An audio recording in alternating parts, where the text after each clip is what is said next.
La enfermedad según un curso de milagros. Al comienzo del capítulo 28, llamado el deshacimiento del miedo, dice en el párrafo 1: el milagro no hace nada, lo único que hace es deshacer, y de este modo cancela la interferencia a lo que se ha hecho. No añade nada, sino que simplemente elimina. Y lo que elimina hace mucho que desapareció. Pero puesto que se conserva en la memoria, sus efectos parecen estar teniendo lugar ahora. Hace mucho que este mundo desapareció. Los pensamientos que lo originaron ya no se encuentran en la mente que los concibió y los amó por un breve lapso de tiempo. El milagro no hace sino mostrar que el pasado ya pasó y que lo que realmente ya pasó no puede tener efectos. Recordar la causa de algo tan solo puede dar lugar a ilusiones de su presencia, pero no puede producir efectos. Todos creemos que este cosmos maravilloso, este mundo en el que creemos es tan glorioso, pero no está aquí. Los pensamientos que hicieron el mundo, los pensamientos de culpa, ya no están aquí, porque nunca estuvieron aquí. Simplemente pensamos que estuvieron. Y luego tuvimos que construir una defensa contra un pensamiento que nunca existió. ¿Es eso inteligente? No. Homo sapiens es un oxímoron, ya que significa hombre sabio. Y en el párrafo 2 continúa: todos los efectos de la culpabilidad han desaparecido, pues ésta ya no existe. Con su partida desaparecieron sus consecuencias, pues se quedaron sin causa. ¿Por qué querrías conservarla en tu memoria, a no ser que deseases sus efectos? Recordar es un proceso tan selectivo como percibir, al ser su tiempo pasado. Es percibir el pasado como si estuviese ocurriendo ahora y aún se pudiese ver. La memoria, al igual que la percepción, es una facultad que tú inventaste para que ocupase el lugar de lo que Dios te dio en tu creación. Y al igual que todas las cosas que inventaste, se puede emplear para otros fines y como un medio para obtener algo distinto. Se puede utilizar para sanar y no para herir, si ese es tu deseo. Todos los efectos de la culpa ya no están aquí. Los efectos de la culpa son todo el mundo. La culpa se acabó. Por eso el mundo se acabó hace mucho tiempo. No hay mundo. Es como si estuviéramos mirando una imagen pasada. A veces se apaga un televisor y aún queda un poco de jugo, así que queda una breve imagen posterior hasta que la imagen se desvanece. Este mundo entero es una imagen pasada. No hay más jugo en el sistema. El conjunto está apagado, pero todavía creemos que vemos algo y reaccionamos a lo que creemos ver.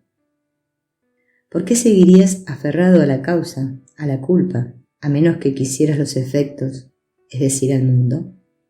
¿Por qué queremos el mundo? Porque el mundo prueba que la culpa es real, y la culpa prueba que la separación es real.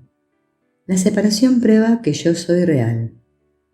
Quiero que haya un mundo porque quiero mantener mi identidad y culpar a todos los demás por ello. Necesito un mundo para esto. El odio es específico. Tiene que haber alguien a quien pueda odiar, así que tengo que inventarlo. Hablamos de personas psicóticas como aquellas que alucinan y conforman personas que no existen, pero todos hacemos eso. Es por eso que Jesús nos dice que todo este mundo es una alucinación. Todos estamos alucinando, pero actuamos como si el mundo fuera real. Realmente pensamos que vemos algo en esa pantalla frente a nosotros. Eso es enfermedad. Esa es la enfermedad. No importa si tienes un síntoma físico o no. El hecho de que creas que hay un mundo, un cuerpo y una culpa es la enfermedad. Esa es la enfermedad. Lo que significa eso, que eso es lo que tiene que ser sanado. El problema es que no veo el mal o la enfermedad en mí, sino que lo veo en todo lo que está a mi alrededor. Todo lo que pensamos es una pantalla para que proyectemos nuestros pecados. ¿Cómo se llega a la experiencia desde la parte intelectual del aprendizaje? En realidad no hay una fórmula real, porque esto no es algo que hacemos. El texto está escrito en un nivel intelectual muy alto y requiere mucha lectura dura, más que el libro de ejercicios y el manual para maestros. El proceso mismo de luchar para comprender lo que dicen las palabras se convierte en parte de la experiencia de aprenderlo. Eso es parte de la pedagogía del curso. La gente se queja de que el texto es demasiado difícil de entender. La razón por la que el significado no es tan evidente de inmediato no es la dificultad del lenguaje, sino nuestro miedo y resistencia a ver nuestro lado oscuro. Es como si nuestro ego no quisiera que entendiéramos lo que está escrito. Por lo tanto, se nos da un mensaje a nuestro cerebro para que no entienda lo que estamos leyendo. Y por eso no entendemos. El proceso de aprender a dominar intelectualmente el material no es realmente intelectual, sino más bien un proceso de dejar ir nuestra resistencia. Y eso simplemente sucede. Es mucho mejor si sucede sin intentar que suceda.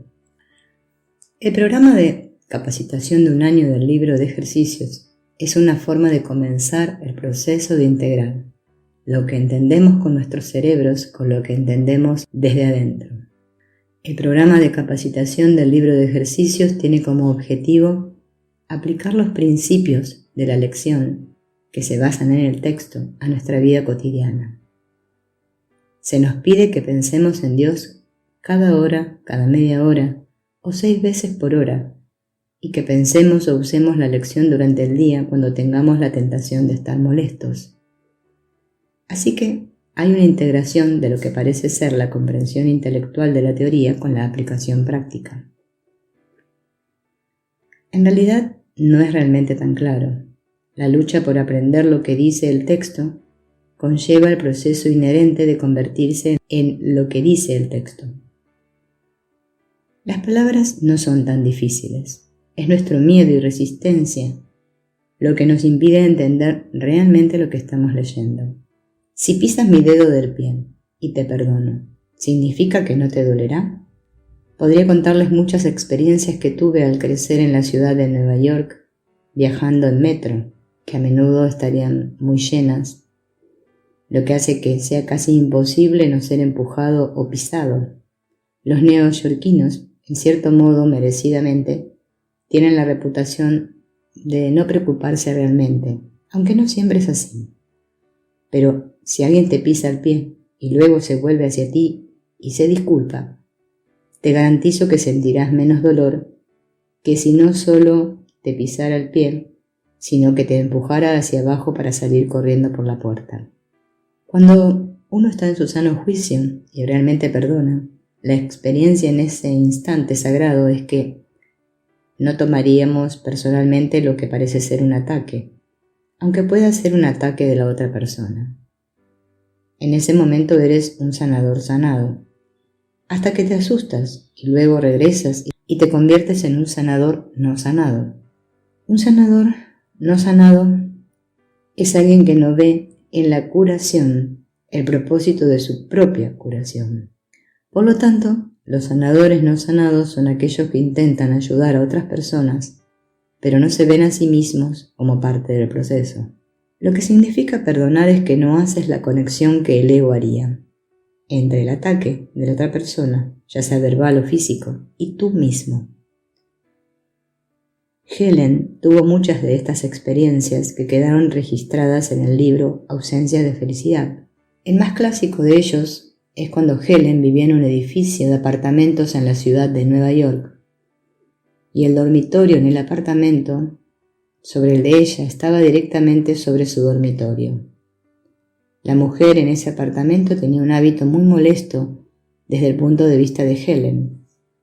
Alrededor de la medianoche ella comenzaba a caminar alrededor de su habitación, con sus tacones altos en el piso de madera.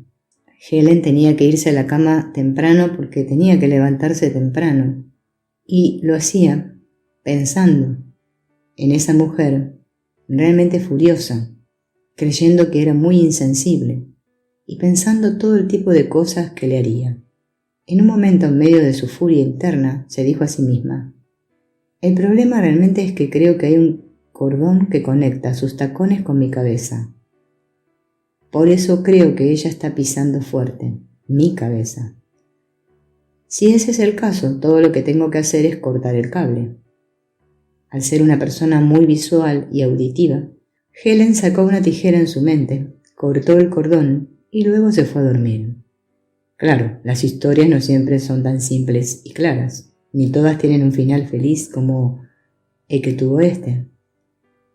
El problema fue la interpretación que ella hizo, y lo que realmente era irritante aquí no era tanto el sonido de los tacones en el piso, sino la idea de que esta mujer sería tan insensible, irreflexiva e indiferente. Eso es lo que lo hizo. Es lo mismo que el ejemplo que les di sobre el metro lleno de gente. Si alguien te pisa el pie, pero se disculpa rápidamente, no te duele tanto como si la persona fuera muy cruel y encima te culpara por ello. En cierto sentido, de eso se trata el perdón. Restauras la conexión causal apropiada. La razón por la que estoy molesto y me estoy dando vueltas en el sueño no es lo que la mujer está haciendo, o lo que esta persona hizo o dijo, o cualquier otra cosa. Es que estoy haciendo una conexión causal falsa, entre esa persona y yo. Esa es una interpretación, no un hecho. El curso enfatiza que la percepción es una interpretación, no un hecho. La interpretación es que ella me está haciendo esto.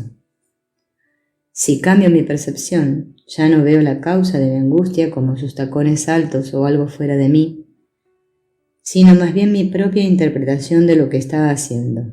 Entonces no habrá problema. Este es un buen paradigma para el proceso. No niegas lo que hace la otra persona. Si un médico dice: lo siento mucho, pero este bulto en su seno es cáncer, no tengo que no creer y decir que todo es una ilusión y que el seno se terminó hace mucho tiempo. Eso es una tontería. Pero sí puedo mirarlo de otra manera y no tomarlo como un ataque personal, ya sea por parte del médico o por algo que comí, por una píldora que no debería haber tomado, por mi propio cuerpo, por Dios o lo que sea. Es solo otro evento en el mundo.